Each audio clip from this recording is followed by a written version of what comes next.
Alright, ladies and gentlemen, welcome back to another episode. Today, we're going to talk about adding fractions. Your objective for the day is, as a student, you should be able to accurately add fractions with unlike denominators. These are basic. They do not include mixed numbers. Pretty simple. We're going to go, but I'm going to take my time on this video because you got to make sure you know how to do this. And there's a lot of steps when we talk about adding and subtracting fractions and mixed numbers, and I lose a lot of kids right here. So, I'm going to try to go at a good pace. If you need me to slow down, like you said, just pause the video, pay attention to it, rewind, see what you can see. Alright, you will need graphic organizer number 4. That is new to the box. I have just added the label graphic organizer number 4, and this is side 1. Okay, and this one will just be adding fractions with unlike denominators. Once again, that's our objective. Here are your 4 steps. I did not write these down, so you want to pause the video and write them down. First step, find the least common denominator of the fractions.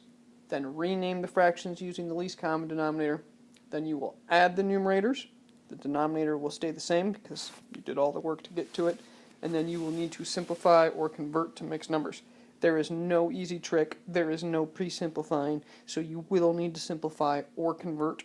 And you're going to have to remember to try both of those every single time. Here we go. I'm going to give you the first example. This is example number 1. You need to write this down in your graphic organizer. Alright. 3/9 plus 7/15. The first step was you need to find a common denominator. Okay, we can say that we use the listing method if we can't remember or we can't see one. So we're going to use 9 and 15. I got that down here at the bottom.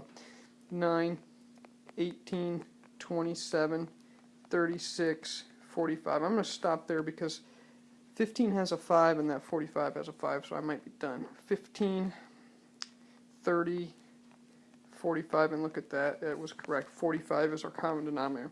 The first thing I'm going to do is I'm going to change these to both have the common denominator of 45, just like we did when we compared and ordered fractions. So 45 and 45. Okay, and actually I'm going to show you how I like to write these. So the first thing I do is I actually write these up straight up and down. So 3/9 plus 7 over 15. Okay. Now, I'm going to go ahead and convert these to, alright, so I'm going to change them. We said our common denominator was 15, so we're going to go ahead and do that. It's 15. Or sorry, not 15. Man, made a mistake already. 45. Okay, so make sure that our common denominator was 45. Now, question is, how does 9 become 45? Well, for that one, what I did, okay, is I multiplied both of those by 5. So multiply both the numerator and the denominator by 5. 3 times 5 is 15. Okay, and down at the bottom, how does 15 become 45? Well, we multiply both of them by 3. 7 times 3 is 21. Remember, we're adding those. So 15 plus 21. 15 plus 21. I go ahead and add 15 plus 21. That's the next step. 15 plus 21 gives me 36. The denominator stays the same because we got a common one. Should be 36/45. Now, ladies and gentlemen, this is where I have to do the final step, which is simplify or convert. I do not need to convert because this is a regular fraction. It's not improper. But I do need to simplify. I'm going to go ahead and use the cake method because that's what we talked about in class. And 36 and 45, what goes into both of those? Well, I could use 3. I know 3 goes into them, but I'm going to go with 9 actually because 9 seems to work the best. 9 times 4. And 9 times 5. Can anything go into 4 and 5? No, those are consecutive numbers, so I know they're simplified all the way. So, now that I have that done, I know that 4/5 is my answer, so I'm going to go ahead and erase everything else. Make it nice and neat here. Alright, which equals 4 over 5. I'll put a box around it. That is my answer, 4/5. Ladies and gentlemen, that's example number 1. We're going to go ahead and move on to example number 2. We have 4/6 and we have 2/8. First thing I'm going to do is I'm going to rewrite them. 4 over 6 plus 2 over 8. I'm going to use these. Okay. Now, it's going to become something. So go ahead and find a common denominator. 6 and 8. If you list these out, you'll actually get 24 as your common denominator. So we're going to use that. 24. Alright. So 6 and 8 would be 24. So, what I'm going to go ahead and do is change these to both have a denominator of 24. How does 6 become 24? Well, we multiply by 4, so times 4 for both of those. Both of them are going to have to be multiplied by 4. 4 times 4 is 16.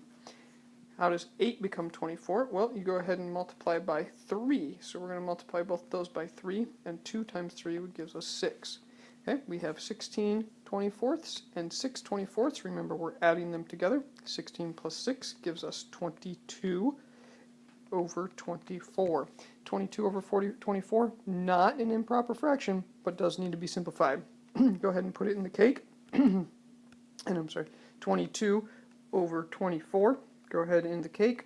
What goes into both of them? Well, they're both even numbers, so I'm going to use 2. 2 goes into 11, or 22 11 times, and it goes into 24 12 times. 11 twelfths. Those are consecutive counting order numbers. So I'm done. I'm simplified. 11's prime too, and doesn't go into 12. So my answer is 11 twelfths. And ladies and gentlemen, put a box around it. Make sure people can see it. 11 twelfths is your answer for this one. All right, moving on. Number 3. Example number 3. Remember, we want to be able to add fractions with unlike denominators by the end of this video. This is your last example.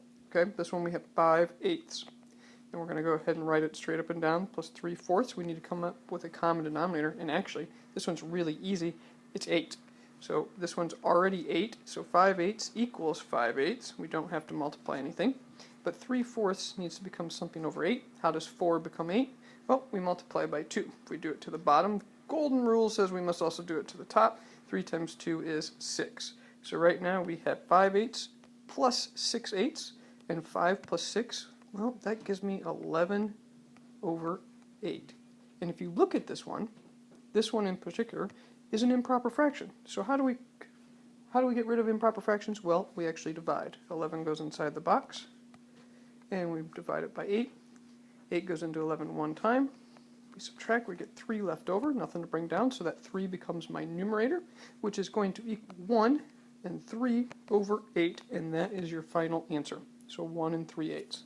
All right, ladies and gentlemen, you have the, oh, I do have a 4th example. Man, I thought I only had 3. Guess I forgot. Sorry, guys. 3/8 plus 3/16. What's our common denominator going to be? Actually, this one's really easy too. It's going to be 16. If you list them out, you'll figure that out. Okay, so 3/8 is going to become something over 16. How does 8 become 16? Well, multiply them both by 2. So, do the same thing to the top. 3 times 2 is 6. Down here, it's already 3 over 16. Those are just equal. We don't have to multiply anything. 16 times 1, which means nothing. Okay, so 6 plus 3, that actually gives us 9 over 16. I need to check and see if I can simplify it. So I'm going to go over here to the cake, and I'm going to look at it, and I'm going to double check. Okay, what are the factors for 9? Well, 1 and 9. 9 does not go into 16, and I can't use 1 because that's the rule on this deal.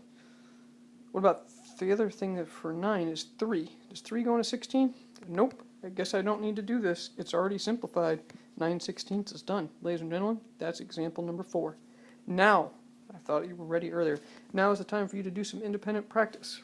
You can pause the video, do these 3 on your own, write them on your graphic organizer, and then you're going to check them. So make sure you pause the video right now, because we are going to check these. Pause it now.